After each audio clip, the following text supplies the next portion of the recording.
Bipolar disorder is a mood disorder that is characterized by alternating periods of depressive symptoms and elevated mood, termed either hypomania or mania. Most people experience normal ups and downs, but in bipolar disorder, the range of moods is greater than normal and features extremes. We'll come back to this graph, but first we need to define depressive and manic symptoms. According to the DSM-5, depressive symptoms include a low mood, anhedonia, meaning a loss of interest in previously enjoyed activities, diet or sleep disturbances, experiencing low energy levels that may even make getting out of bed too much, psychomotor retardation, feeling worthless and inappropriately guilty, and losing the ability to concentrate. In severe cases, there can also be thoughts of death and suicide. Then there are symptoms of mania or hypomania. These are features of an abnormally elevated mood. Mania is more severe and impairs day-to-day functioning and may include psychosis, leading to a misdiagnosis of schizophrenia. The DSM-5 lists the criteria for mania as at least 3 of diminished need for sleep, a sense of grandiosity, meaning being superior or better than others, pressured speech, racing thoughts or ideas, distractibility, increased level of goal-focused activities, and excessive risky pleasurable activities like spending sprees, sex, or gambling. For mania, this must last at least 7 days and be enough to impair normal functioning or pose a threat to others. Hypomanic episodes are similar, but need only 4 days and are observable to others but do not cause impairment in functioning.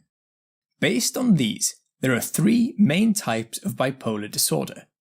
Bipolar 1, which can be diagnosed with a single episode of mania because it is given that a depressive episode will eventually occur. Bipolar 2, where there is at least a single depressive episode and 1 hypomanic episode. Then we have cyclothymic disorder, sometimes considered as mild bipolar disorder, where there are depressive and hypomania-like episodes that do not quite meet the criteria for major depressive episodes or hypomanic episodes.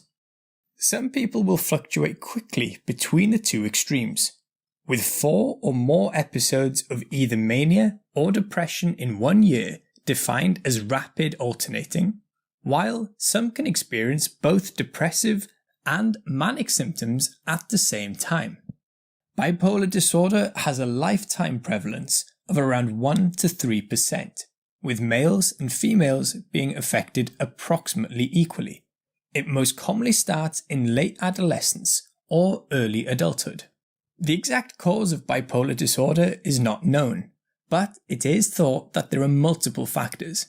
Genetically, there is a link between a family history and an increased risk of bipolar disorder, with studies quoting up to a 10x risk if a first-degree family member is affected.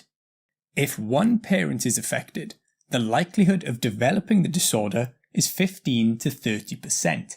However, if both parents are affected, this rises to between 50 and 75%. But this doesn't mean a family history guarantees development of bipolar disorder. There are environmental factors such as significant stress like death or illness, as well as other stress factors like relationship or financial stresses. The treatment primarily involves management of the acute phase and stabilization over the long term, as there is an increased risk of suicide in bipolar patients. Psychotherapy, including cognitive behavioral therapy, which is useful in preventing long-term relapse, is effective on depressive symptoms, and interpersonal therapy is another option. However, they have not been shown to be as effective when treating manic episodes. Psychoeducation also helps with relapses and involves learning about mental health and well-being. Medication is frequently used, including multiple different classes. Mood stabilizers like lithium, with it being shown to be particularly effective in acute manic episodes and also helping to prevent relapses and bipolar depression. However, it does require monitoring as it can have side effects involving the kidney and the thyroid. Other options include carbamazepine, lamotrigine, and valproic acid, which are anti-epileptic medications.